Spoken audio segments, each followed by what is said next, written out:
Okay, so what I'm showing you guys today is basically how to start adding tapping, kind of piano-esque playing into your playing, as well as little percussive things. Now, the main thing with this is there are no rules.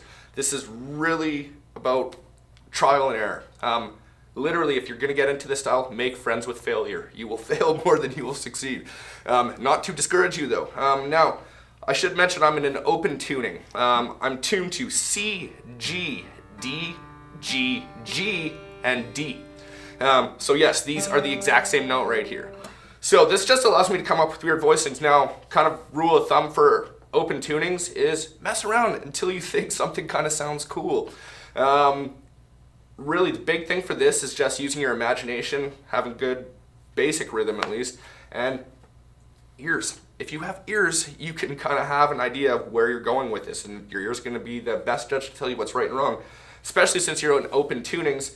Knowing all your conventional chords isn't really going to help here, so your knowledge of everything that you knew beforehand doesn't really matter. So you're going to notice that I also did some over-the-top tapping. I don't do this because it looks cooler, though it does kind of look cool, I guess. The basic idea that I'm doing this for, or why I'm doing it, is so I can add these taps and not get in the way of going over top here. If I try to tap here and go here, that's going to be really awkward. I can still get a result, but it's going to be a lot more difficult.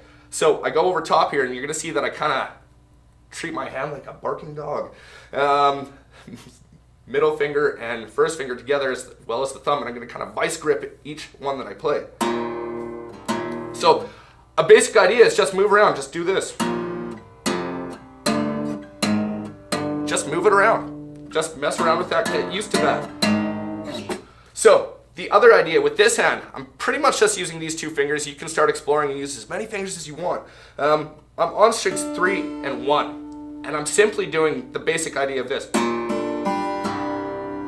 So if I break that down in motions, it's 1, 2, 3, 4. So you can kind of hear that kind of sounds cool just on its own. Just move that around. Just get used to those ideas. So when I'm breaking this down, little harmonic things, so we still have that 12th fret and 7th fret, so when I'm tapping in that starting riff, just using just my middle finger, use whatever finger you're most comfortable with. Different strokes for different folks. But that's the basic idea here. So if I break it down, once again, it's... So you can see right there, I'm gonna pull away here and flick with my hand this way to kind of present that illusion of two guitars.